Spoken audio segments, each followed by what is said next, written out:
Thank you, guys.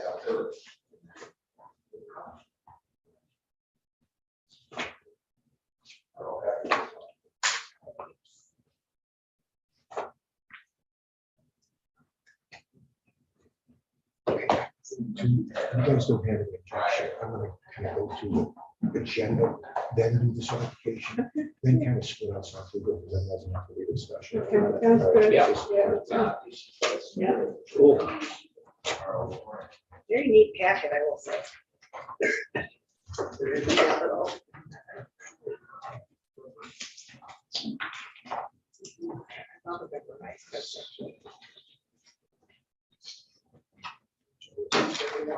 I mean, we're at some point. Yeah.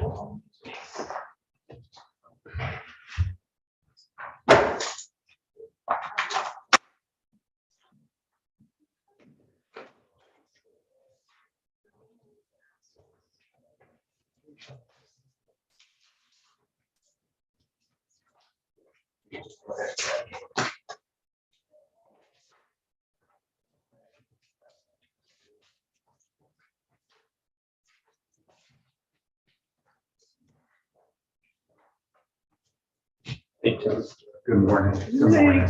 Good morning.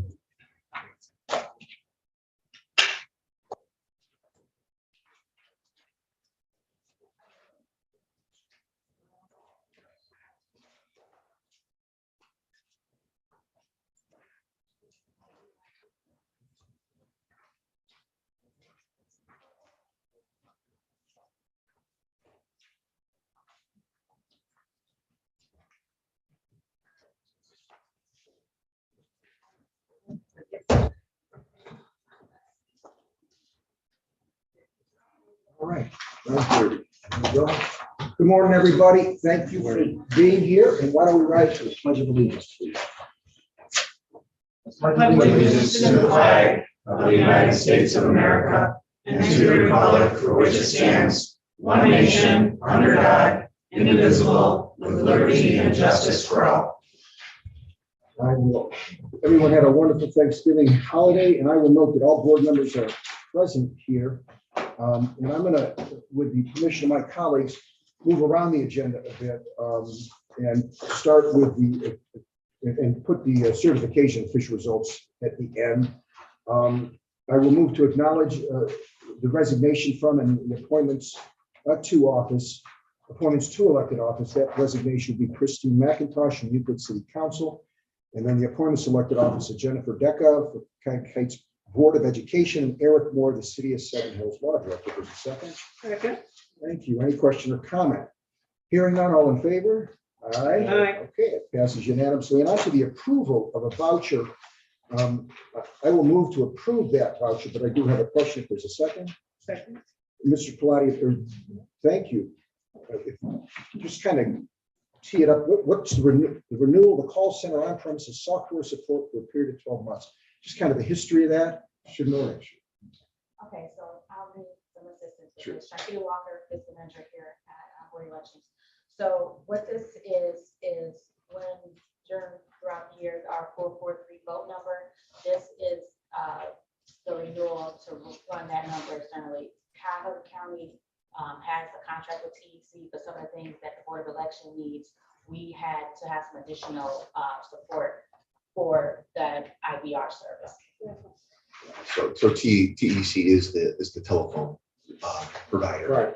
And so back in 2020, as a county was changing and doing a lot more of the phone system in a virtual cloud basis, county IT, and we were part of that county IT process.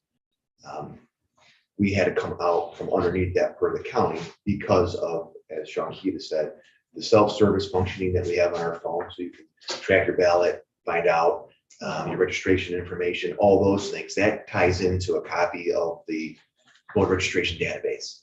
So because it's very specific and not providing just general information, it's voter specific depending on how you navigate through the system. That then creates its own system that utilizes it. So this annual bill provides us with it's 100 licenses which means that we can receive 100 phone calls simultaneous at the same time of people coming in and utilizing that system. And then as people hang up, it frees up these licenses throughout the year. So this is a 12-month renewal of that, and it's our phone system. And really, as Sean Keita said, it's that self-service IVR system that we provide here that causes us to get this separate bill. So that system works 24/7. Right? Someone can get on at midnight and want to find out if they're registered and use the system. I imagine it gets busier during election time too. Yes, so it does. So we purchase for the busiest of times, but you can't fluctuate the licensing throughout the year. So in a slower time, you have those licenses available, but like many things, you do gear up for the higher. So what is call center on premises software support? What is that? Does that mean there are people there that we paid to be there, or they're just available if there's an issue? No, they're Our phone system, when they can call, it's by call center, so we dial 443 vote, it'll give you the prompt of who you want to talk to and connect to the people here in the building. So we're just paying for the software to be able to do that. Is that what is this, a licensing agreement? yeah, it's the software, it's the functionality of being able to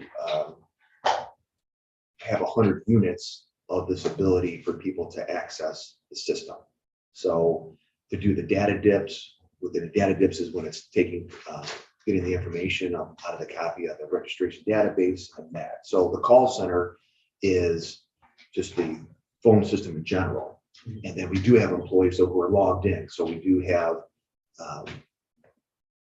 like call center when you people log in at their workstation. And so any calls that come in, it routes to the first available phone number. And we have multiple ones. So we have the 443-8683, which is the vote number, which is registration, manage that. We have a poll worker one, which is 443-3277. So we have the ability to have all these different systems with different functionalities with that. So the calls, so it's not TEC providing staff and having them with an on-site call.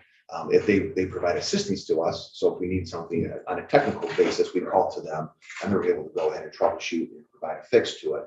But really, that's the way they name it, but it's our on-site call center here. It's just, are we paying, so it's the service we're paying for, the lines? Now I'm confused. I thought I knew what we were doing, but, so are we paying, so first, is there an agreement that we enter into with them?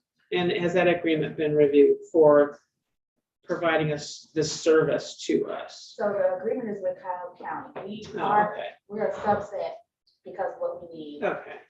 with the county. Any So other somebody's reviewed that agreement. Cuyahoga County, somebody's reviewed that agreement. Is that right? Yes, it falls under Cuyahoga County's IT department. Oh, okay, so we're just authorizing really the expenditure of the dollars for this, Yes, which is needed and used. correct. Thank you. Any other questions? Thank you, Ms. Walker. All in favor of the motion, signify by saying aye. Aye. And I will move to approve the personnel agenda set forth on the docket.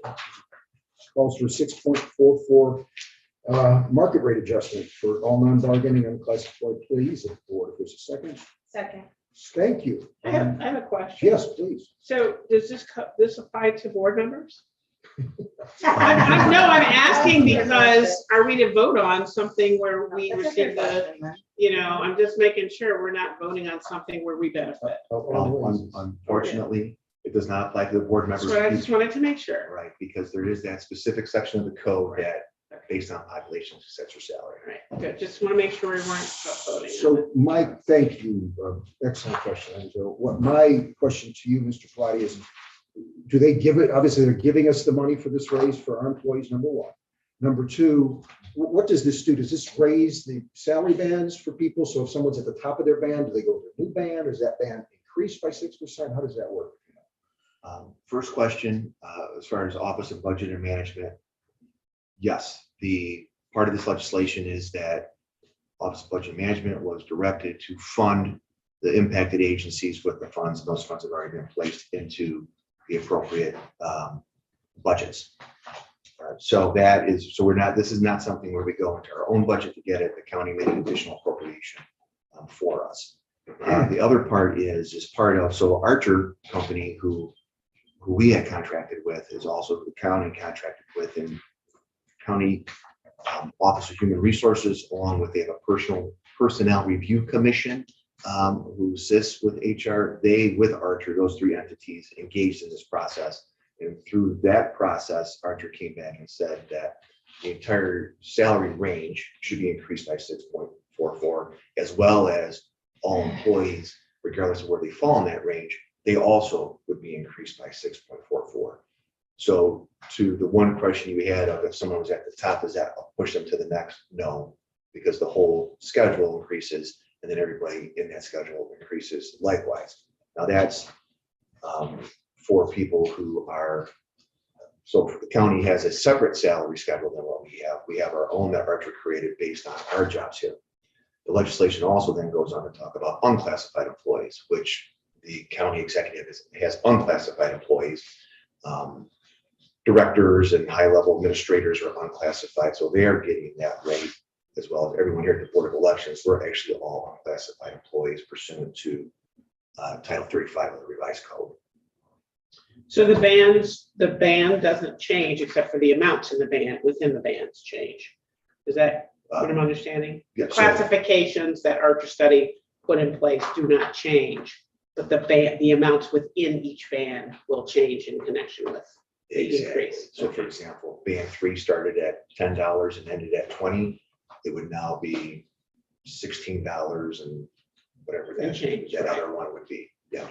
Well, that's great. Thank you for answering those questions. Do you get an idea of what the gross amount is? It translates to $500,000? For our agency Yes. here, it's about $315,000. And obviously that they'll recognize that when you're going to budget next year too. I mean, that you're going to have an increased payroll. Yes, exactly. So that was all part of not only, so yes, you do this in 2022 effective now, but you have to sustain it for 23 and beyond. And that was all part of their budget process that the county did. Right. Are there any other questions? All right, thank you, and well deserved. All those in favor signify by saying aye. Aye. Motion passes unanimously. All right then, do we have any public comment, Skip?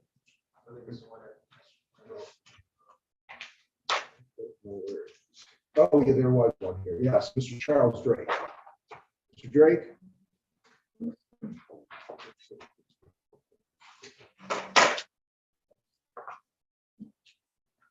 Thank you, Mr. Drake. You have 5 minutes to address the board. Just state your name and address, sir. Charles C. Drake, address is 7560 Elaine Drive, Seven Hills, Ohio. Good morning, board members. Good morning. I spoke to you at your last meeting regarding compensation for all election rovers. Since the meeting, I have done some research on compensation and benefits and just received my paycheck. Per your website, voting location managers are compensated $275 per election. That is for approximately from 6 p.m. on Monday to 8 p.m. on Monday. And then so that's 2 hours. And then on election day, they show up at 5:30 in the morning and work to approximately 9 p.m., which is another 16 and a half hours. So they work approximately a total of 18 and a half hours in the 2 days. They're compensated $275. That equals $14.86 an hour. Rovers work between 34 and 37 and a half hours at $15 an hour flat. No time and a half or double time for hours over 8 hours, much less 19 or 20 hours straight through Thursday, from Tuesday at 4:30 in the morning until dismissal, if lucky, 11 p.m. on Tuesday or early Wednesday morning. Additionally, they are required to put wear and tear, insurance and gas in their vehicles with no compensation from this board. My recent check had deductions for OPERS at 10%, Medicare at 1.45%. For some reason, I was taxed 2.5% to the city of Cleveland. I was never in the city of Cleveland. And now I will have to spend extra time to write a letter to CCA to have someone from the board say that I never worked in the city of Cleveland to get my city tax back. The board must match the 1.45% Medicare tax and pay 14% to OPERS as the employer in Ohio, plus Ohio unemployment insurance and workers' comp claim exposure. Each hour is costing the board an additional $2.27 per rover hour. This does not include the extra time and expense in your human resource department and man hours to take the human resource department to add and then discharge approximately 200 temporary employees. Ohio's minimum wage increased by 8.6% for 2023. You're only giving your regular employees 6.2% per your recent resolution. So they're losing money because of the cost of inflation. I am requesting that the board to increase all compensation by 15% to cover these additional costs, plus pay mileage incurred by the rovers. You are requiring these employers to give OPERS a 10% of their compensation with no investment return. Rovers are required to know all election day functions and be able to step in at any location should the need arise. I am willing to meet and discuss this with you further. I am in communication with other rovers regarding this issue that I have just spoken about. A possible resolution is for all 88 county boards of elections to petition the Ohio legislature to exclude these temporary workers unless they are covered by another state pension plan, because I know a couple of the rovers I work with work for other county officers, so they are part of OPERS. I did not talk about the additional administrative costs for OPERS incurs to add, terminate, and distribute employee contributions to the temporary terminated employees. Thank you for this opportunity to speak to this board.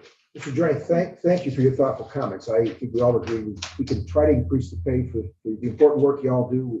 We'll look into that. So you make some very good points, and I appreciate you giving us some metrics, what you think is fair too. Any other comment? Okay, I'm going to move on then to the certification of the official results of the November 8th, 2022 general election. Mr. Brian Cleary, the manager of that department, tee it up for us, please. Good morning, Brian Cleary, manager, ballot department. Before you should have a copy of the certification document and the official summary results for the November 8th, 2022 general election. There were a total of 416,339 ballots tabulated for this election, and they break down as follows. There were 251,671 ballots cast on election day. 133,357 ballots were cast vote by mail. 19,918 ballots were cast early in person here at the Board of Elections. There were 8,402 ballots cast provisionally. There were 509 ballots cast post-election day, or those were all curbside ballots. And there were 2,482 ballots cast post-election, post-vote by mail, excuse me. Moving on to the vote by mail and early in person summary. There were a total of 169,191 ballots issued during the vote by mail and early person voting period. Of those ballots, 155,869 or 92.13% were returned and counted by the ballot department. There were a total of 1,120 challenged or late vote by mail to early in person ballots, resulting in a 0.71% challenge rate for this election. That challenge rate drops down to 0.16% when you exclude voters who return their ballots late. Below that, you have a chart breaking out the categories for how ballots were cast, and then the number of challenges and the reason for their challenge. Excuse me, Brian, if I could interrupt you. And that, on that second page, 2 of 9, where it says the challenge, are voters notified that your ID was not provided, and they're given a chance to come in and rectify that? We send letters for everything that we, and all these challenge categories, and if it's correctable, we give them the opportunity to correct it.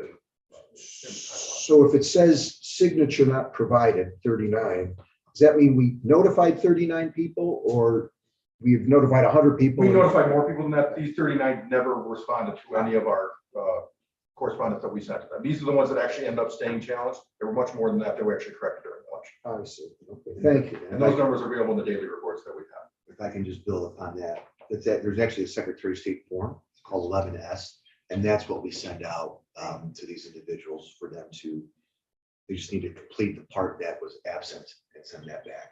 And then Ryan. In the letter, we'll tell them which part is sufficient on their return.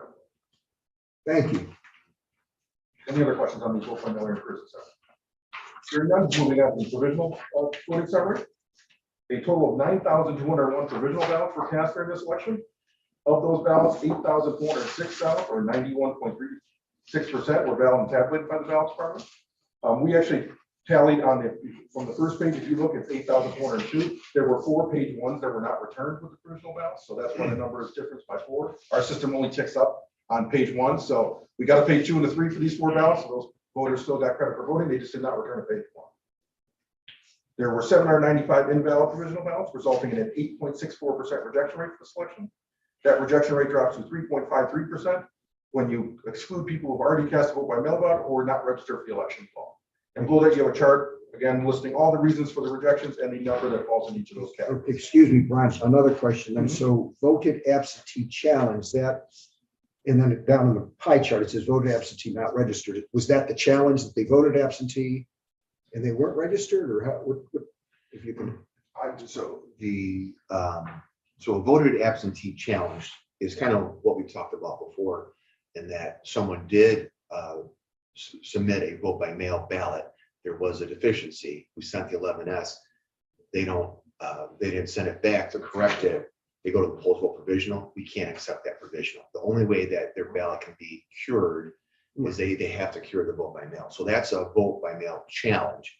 A vote by mail versus a voted absentee, which is they actually did send back a ballot that we did count, and then they showed up maybe because it was close to the deadline, and so we voted provisional. So that is the difference there. Now, when you get into the pie chart, the voted absentee,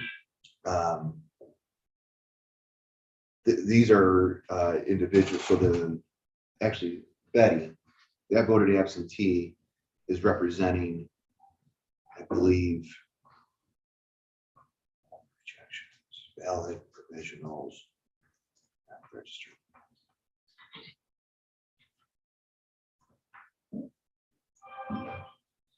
We know what the net, I think that is a rejection of people who were rejected because they were not registered, but also I think they were rejected because they did actually return their vote by mail. I think that's a combination of both challenged and not challenged. That's correct. Okay, that's what I wasn't sure. Thank you. And so, of course, someone that completes and submits an absentee application and is not registered will not be sent an absentee ballot. They'll be Correct. Yes. See, the not registered makes it confusing. When we're calling it voted absentee not registered, it does make it confusing. You've explained that I agree. Yeah, That's what caused me to ask this question. So. Okay, thank you. Any other questions on the provisional voting summary? Hearing none, moving on to the ballot remake portion. During this election, 4,074 ballot sheets were processed in accordance with the board approved remake policy that was approved on May 17th, 2013. That's an overall remake rate of 1.193%. If you exclude Cuyahogas and people who voted for an electoral contest, that remake rate drops to 0.556%. And then you have the 11 categories in our remake policy and how many pages we remade in each of those. Any questions? Moving on, there were a total of 4,307 overvotes recorded in this election, resulting in a 1.034% overvote rate. There were 975 precincts in the election, and voter history is complete. Ballot organization is still ongoing. We do have one automatic recount for this election. It is the Cuyahoga County Court of Common Pleas, General Division, full term fencing 1/12/2023. It is currently scheduled for Monday, December 5th at 9:30 a.m. The request recount deadline is that same day at 4 p.m. The post-election audit will be replaced by this countywide recount per Secretary of State guidelines. Because we have a countywide recount, it takes the place of the post-election audit. So our post-election audit is December 5th. We'll be beginning December 5th, and we will be doing this recount as What time? it will start at 9:30 a.m. And of course, both candidates are advised. Both, we will, right after certification, we'll send both certified letters so they know time and date to appear. They'll be welcome to come in, they do not have to. We'll invite them in, and then we will do a hand count of 5% of the race. We'll randomly select that based on lot. We'll hand count 5%. We will then scan that 5% if it matches. We will then move on to rescan the 95% of the rest of the election. And that can take 3 weeks, I'm guessing. 3 weeks. Yeah. we rescanned all the election day ballots in the official canvas, and it took us 5.5 days. And so if you add in the vote by mail ballots, that's another 5 days. And then provisionals, post absentees, curbsides, and then double checking all the numbers and making everything. So we're guessing about 3 weeks it's going to take us to complete this recount. Right through Christmas. Right, yeah, right up to Christmas. Any idea about the cost of the process to do that? We haven't broken out the cost yet. Well, we do that as part of the summary at the end. Before we submit we'll do a cost benefit, cost analysis, and we'll have that for you, the certification to recount. I think I asked the last meeting whether or not we were gonna have to hire temps to help us. So are we gonna have to hire temps to help assist us? So we do have, Brian still has his team of temporary employees on staff still. Actually, they're downtown, they're off this week and they're gonna come back Monday. So they'll come back, and what we're able to do is the 5% that's hand counted, we can expand that out to a point with resources to do that. But then once we get through that 5%, the scanning of the ballots, we can only, you can only do as much as the machines that you have. We only have So, 7 scanners, so we Yeah. have 14 people that can operate those, and then we need to see people lift the heavy box. So we'll need to have another special meeting then at some point to certify the recount. Yes, so what we're hoping for, well, no, I guess what might be realistic is prior to Christmas. So that week of, not sure when that starts, the 20th or so. So we're supposed to meet on the 14th, but that would be too early because you won't be done.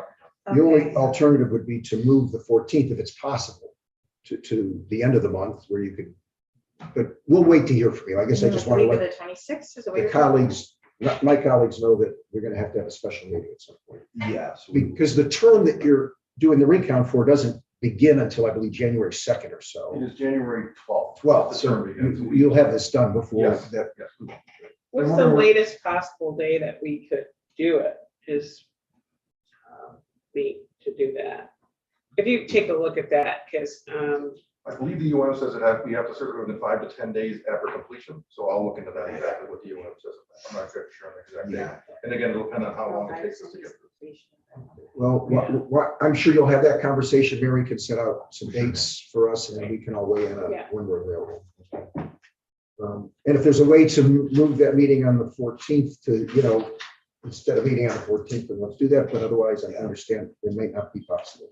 Yeah, I think once we get up and running with it and we kind of see how things are going, the hand count part, we can guess how long that might take. But that might, we're more certain about the scanning part of it.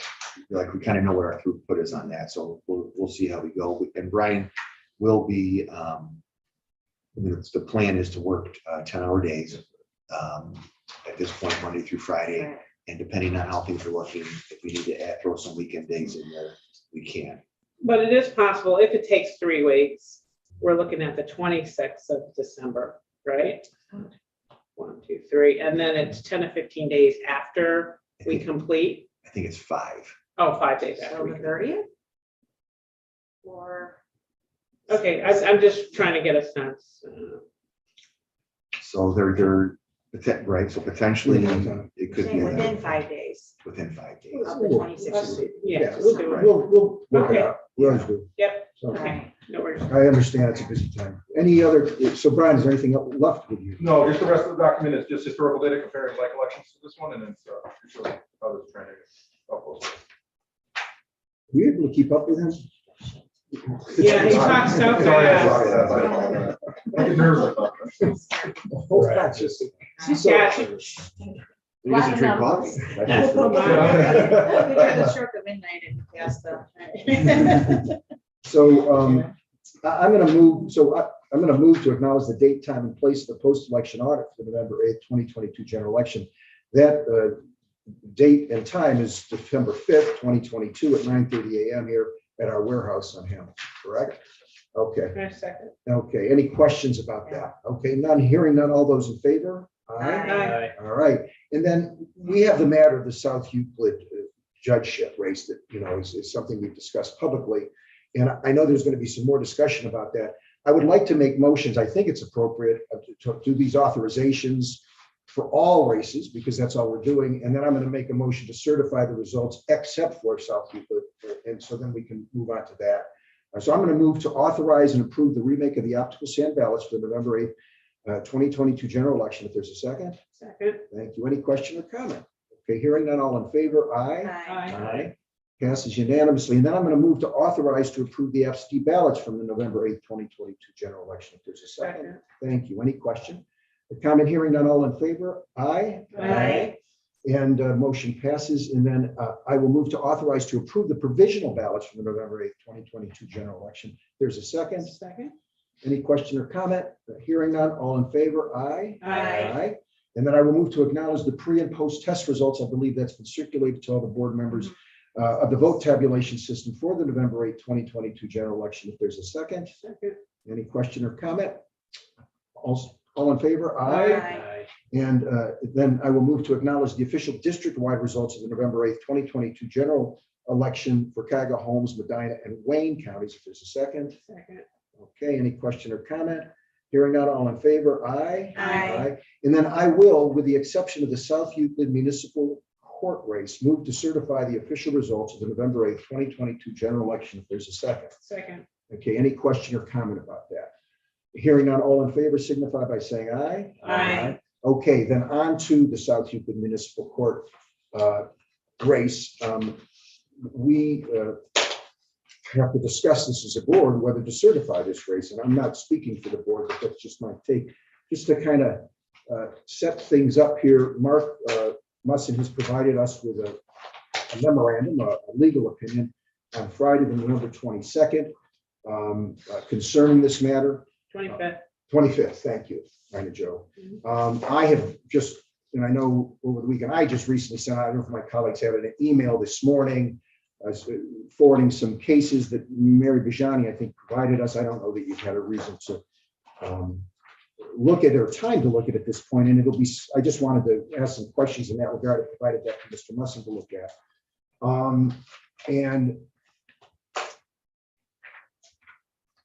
And I'll have some questions from Mr. Musson. I guess I'll just also tee this up, that this matter came to the board's attention on October 3rd, actually, where Judge Hagan actually spoke to this board 5 days before the election. November 3rd, thank you. When he spoke to the election, actually on November 1st, he had sent me an email and I forwarded that to the board members, and he spoke to, it was 77 days after the certification and 1 week prior to the election. He spoke to this board on the 3rd, asserting, arguing that in fact the election shouldn't have been held in 2022 but 2023. At that point, the board kept the matter on the ballot, and the voters voted. Mr. Timothy Circle ran unopposed and received approximately, with a final official vote, 4,107 votes at that point. Mr. Musson's opinion, it hasn't been released yet, but it's something we're going to discuss. It advises the board not to certify this election for a variety of reasons. Assuming, I guess I'll start the questioning off and ask have this discussion with Mr. Musson and others. Assuming there was a mistake made, to place this on the ballot, which I believe you've acknowledged, and making this void, I have provided, I'm not certain at this point whether this is the form, being this board, to make the decision that that person who won that race doesn't get certified, doesn't receive a commission from the governor. And that was the reason I sent you some Supreme Court decisions that commented about what our jobs were. I know I thought you had a thoughtful memorandum where you commented that maybe the board has that discretion. I kind of brought some cases up that weren't mentioned in that I think maybe the board doesn't, and that this is better settled by the Secretary of State, who receives the certification, and the governor, who has to issue the commission to make that decision. I know I am loath to overturn, the vote of the electorate, so what are your thoughts on that? I guess my question first, Mark, and then I know my colleagues will have questions for you too. Sure. Yeah, and thank you for forwarding those cases. I had a chance to briefly review them this morning. And I agree that there's no solid authority describing the board's discretion in certifying results of the election. What I'm relying on is the statute 3505.33, where the board is to, sorry.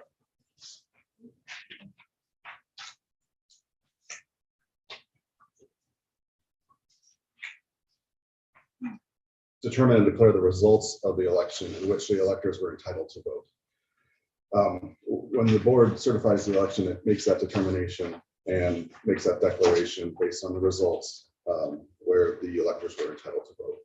So that is where I'm drawing my authority. And then also on state actual grace versus Board of Elections 149 Ohio State 173 1948 case where the Supreme Court refused to issue a mandamus to the board, compelling them to count write-in votes for a county officer during an odd numbered year.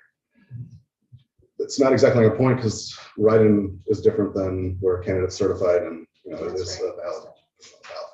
The cases that you for today, I think, are distinguishable, though it does provide counter grace. How are you distinguishing them if you're saying they're distinguishable? So Party versus Pattinson, that's a case where a judge was on the ballot on the same time when a constitutional amendment was on the ballot extending the term of the judge. The judge was elected, the current law, or the existing law when the judge was elected was a 2-year term, whereas the constitutional amendment that was a companion piece on the ballot extended the term to 4 years. Board of Elections issued a certificate of election to a 4-year term, and the court said, it doesn't matter what the Board of Elections certificate says. We interpret the Constitution, and it remains a 2-year term until that constitutional amendment becomes effective. So I think there they're talking about a certificate of election that was issued to an elected official. Here we're talking about whether an election should happen or not. But I would also note though, and this is where I'm stuck on this too, I think Party's right on point because it talks to this board's power, which is election under, they said, essentially it's Party versus Pattinson involved a dispute over whether a probate judge was validly elected to the 4-year term, as you said. But it basically said that in certifying the election, that the board is limited to certifying that the successful candidate had been elected. In other words, counting the votes.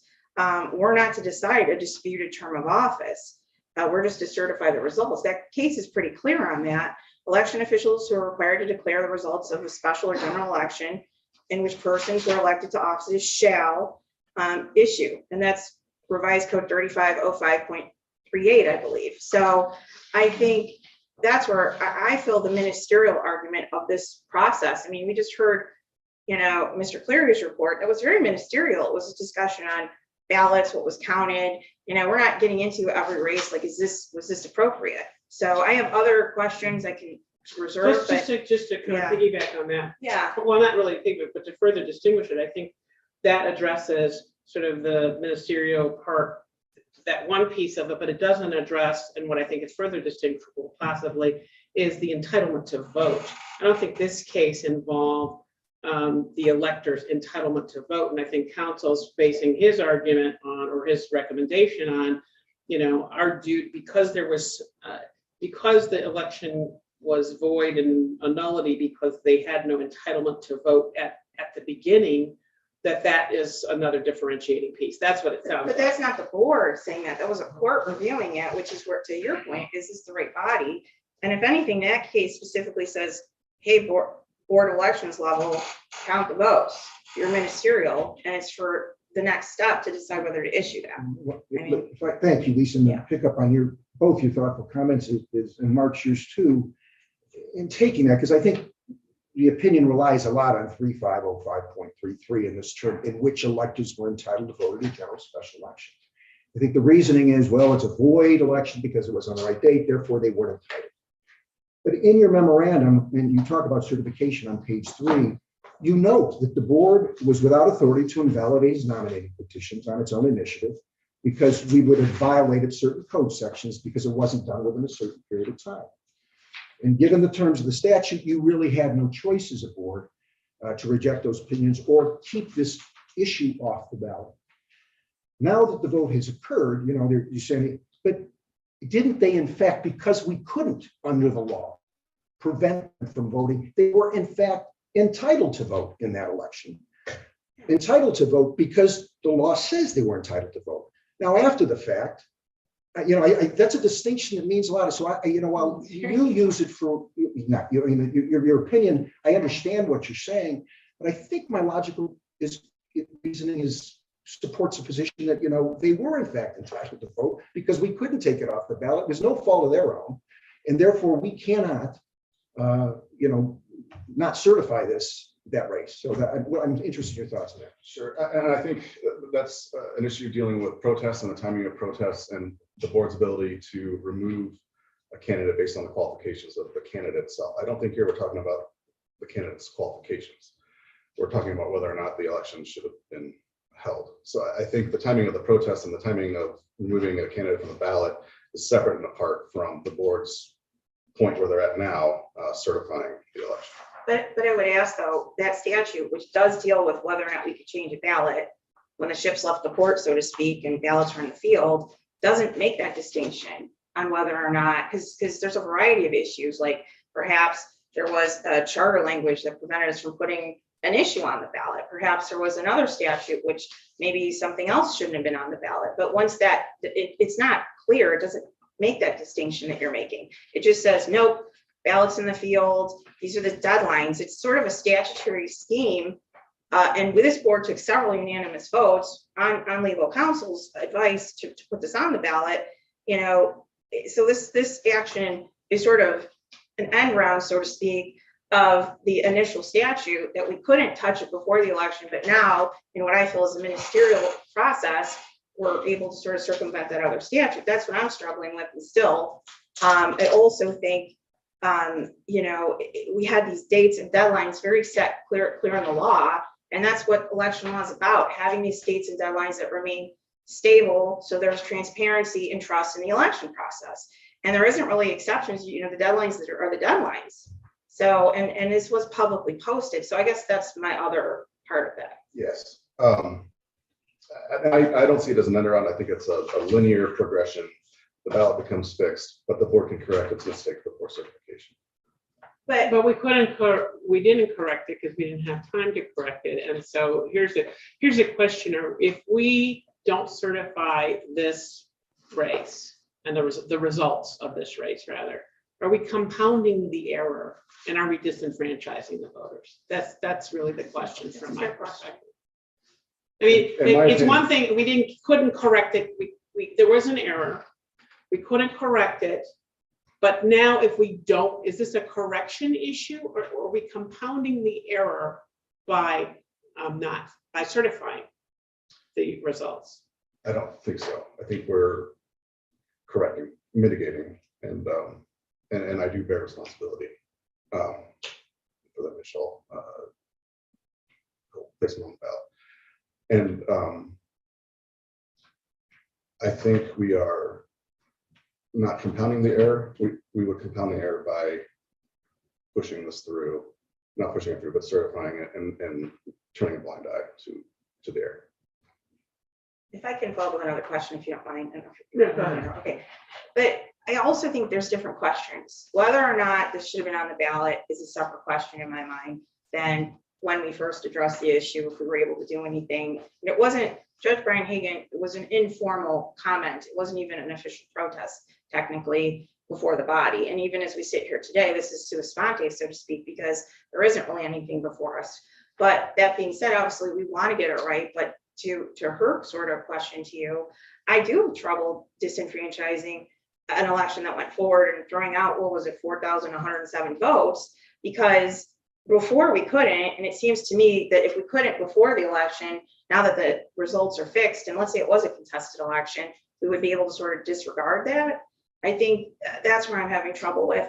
I also feel that, again, if this is ministerial at this point, maybe that's the separate question. You know, is this body's decision at this point?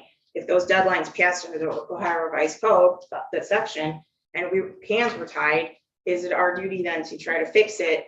And as you said, there is no solid authority for the position you brought to us too. So I'm looking at Party versus Pattinson case, I feel it is directly speaking to our duties. A little different factually, but it's on point to ministerial. I understand. But your opinion is saying we don't have discretion. Did I read that correctly? Or that, you know, we asked that you look at this ministerial issue, and, you know, you're informing us that basically we don't have discretion. The law requires us not to certify the South Euclid election because you're of the view that there's been a fatal invalidity of the election under the Constitution. Is that your opinion? I believe the board has the discretion in certifying the results to determine and declare the results in an election in which the electors were entitled to vote. I think the board has discretion in applying that statute. Can I ask? I felt like you were reaching that conclusion though with the phrase "unless otherwise provided by law" within that code section. And to me, I think the language of indicating what we're to do today also uses the word "shall," which I found to be, as you know, it's a mandatory construction under Ohio law that we have to do something. I also was concerned that this "unless otherwise provided by law" sort of phrase within that Ohio Revised Code section, which directs us what we're to do today. I didn't think that was sort of a free-wielding jurisdictional, we can do what we want clause. I think that was within the confines of what is ministerial, which is, you know, possible recount issues, possible counting issues. And, you know, if in that very general phrase, how does that then undermine the other statute, which has those dates and deadlines that led us to have to go forward with the ballot, you know, that we're not unable to touch it. So, I mean, I think there's a phrase called hiding elephants in mouse holes, so to speak, in the law. And that's my concern with that phrase, that's what we're trying to do, so. And sorry, Mr. Chairman. And when you say when otherwise provided by law, you're referring to 3505.38. Yes, because election Sure. officials who are required to declare the results of a special election, general election, when persons were elected to offices shall. Yeah. So that I do see shall there, and then that unless otherwise provided by law. My understanding was I think that was given great weight to infer that we have jurisdiction, and some of the case law or citations indicating that we had the jurisdiction to sort of go beyond this what could be ministerial role weren't exactly on point to this fact pattern. I thought that, again, that party case was more akin to what we were looking to do here. And I think that 3505.38, where it refers to unless otherwise provided by law is referring to 107.07, where the board does not issue a certificate of election directly to the person declared the victor, the person who got the most votes. But we issue a certificate of election for certain officers to the Secretary of State, who then gives it to the governor to issue a commission. But Okay. here it's a little different because the governor is both the appointing authority and the issuer of the commission. So. And those cases speak to that though, right? Yes, yeah. They do, which indicates it's not the board's decision. We're just saying this is who won our vote count. It's really a different level. So that's where I'm also Let looking me at. add a couple comments, because I'm going to the Pardee case, and it, you know, it was the duty of those officers to certify the realtor's election, that's us. And the authority conferred by statute ends. And when such certificate has been filed with the secretary, which would ostensibly happen if we did certify this race, accompanied with a fee required by law, it made the duty to the governor to issue the quotation proper commission. The governor and secretary of state properly refused it. I mean, that's what could happen here. I mean, and let me just, and I know it's distinguishable, but this voidness, I mean, it's just ironic. I mean, in March of 2020, we were, you know, the governor went to Franklin County Common Pleas Court with the secretary and said, let's move because of the pandemic. And the judge properly said, no. I mean, I can cite to the McNeil case, it's 1870, that says, you know, that the time, when a time has been so fixed by the body, meaning the legislature, any election for such officers held at a different time and date is unauthorized vote. And that was the judge's opinion. It's like, I can't change this, only the legislature can. The legislature didn't, we held the election later. I mean, that was void, but obviously people got elected and we moved on. So, you know, that it's ironic. And another distinction, I mean, we voted on unconstitutional maps in May for state house and state senate, in August for congressional districts. And I mean, it's different, but it happens. And, apparently it's happening here. I just think it needs to be, and it didn't get challenged. I mean, people were getting commissions and certified office. So I really appreciate your thoughtful efforts. I know we, reasonably relied on the advice that happened, and I understand that, I just don't know that not certifying it is the way to go. So, I mean, that's where I'm at. I don't know. There may be other questions. Yeah, I have a couple of other questions. So, arguably, I think Party versus Patterson is distinguishable for the reasons you stated, but also, sort of a, issuance of certificate kind of question. I don't see any cases, and maybe there aren't any, I think it's probably the answer, that deal with this issue of the election being void ab initio, right from the get-go, right out the gate, that it is, in your opinion, you're saying it's void and it's a nullity. And that is some of the basis of your opinion that we should not certify these results. So, it's really a hard question. I'm struggling with it because I do think the opinion that this revised opinion you provided, is pretty thorough. I don't know how we reconcile it with some of the other cases. This is the problem with elections law. It's all over the place and there's never a clear answer sometimes. But this notion that you identify for a reason not to certify the results, that the election was void and a nullity, are there any other cases that deal with that issue? Not at this level, not at the board level. It's a higher court. Yes. Okay. Yeah. And the entitled to vote issue, kind of like I'm sort of persuaded by Jeff's argument, that they were entitled to vote.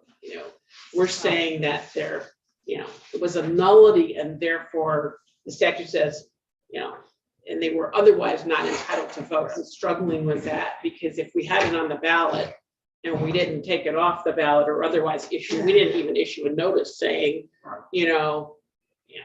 so, as we do when somebody withdraws, they're on the ballot, but we're not going to count this race. I'm struggling. I don't know how I feel like we're disenfranchising folks if we don't certify. I've gone back and forth on this. I really have, because it's really hard to figure out what to do. We don't have any clear guidance. But so there's no other cases that deal with this basic issue that that the election was void and ab initio, right out the gate, right at the and a nullity. No other cases that deal with that in our situation context.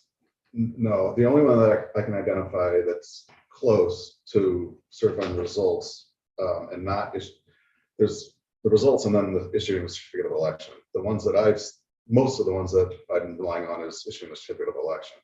Certifying the results is the only one I can find is Grace versus Board of Elections, 1949, the 48 case. Yeah, the old.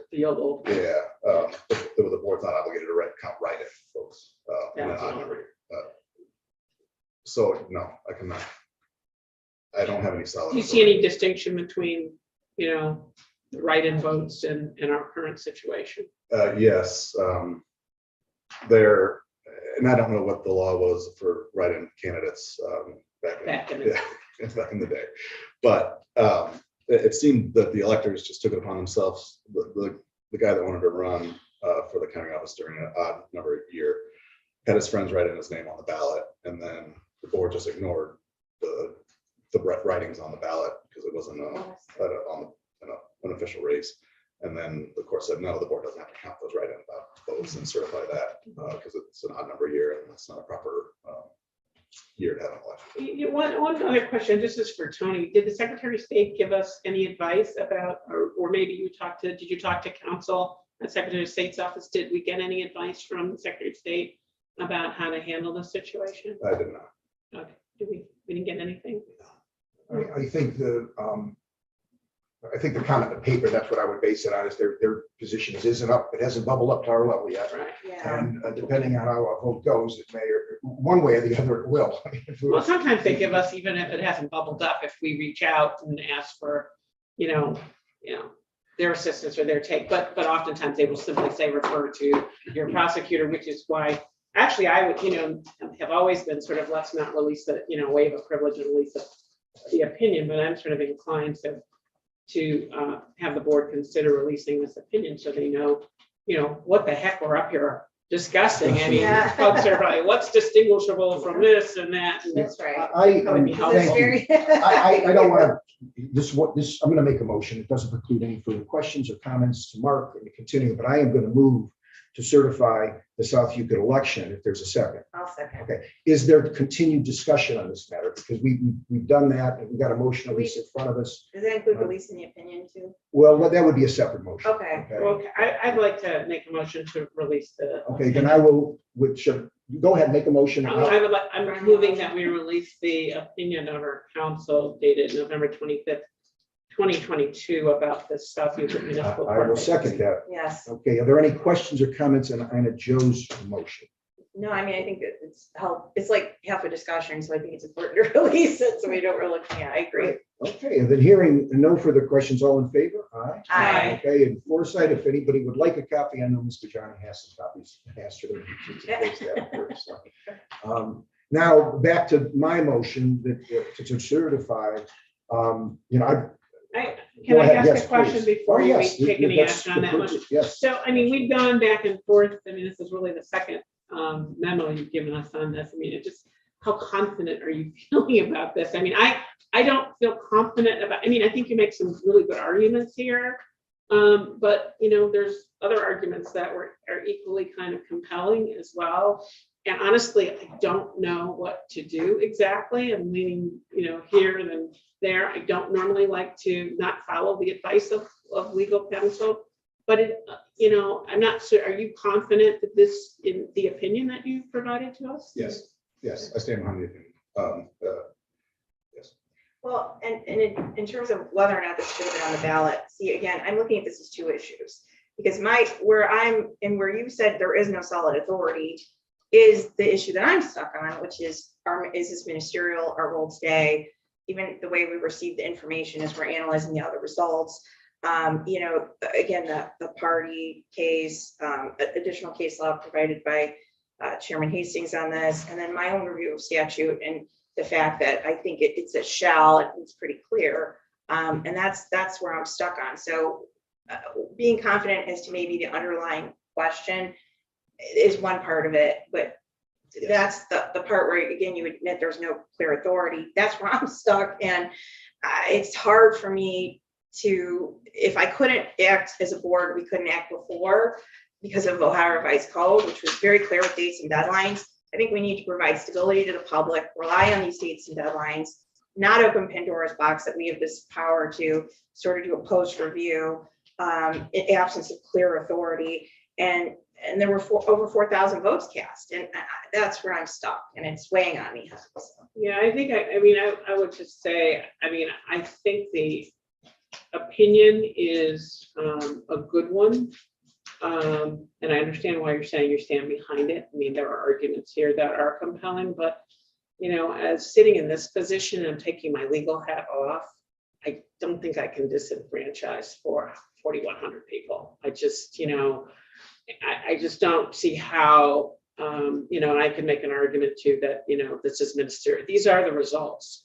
Whether we erred initially, I just don't see how people came out and voted. And mind you, it was for one candidate. Can you imagine if we had a contested race, and it would just be even more awful? And I feel for even this one candidate to be in a position, but we had 4,100 voters come out and vote.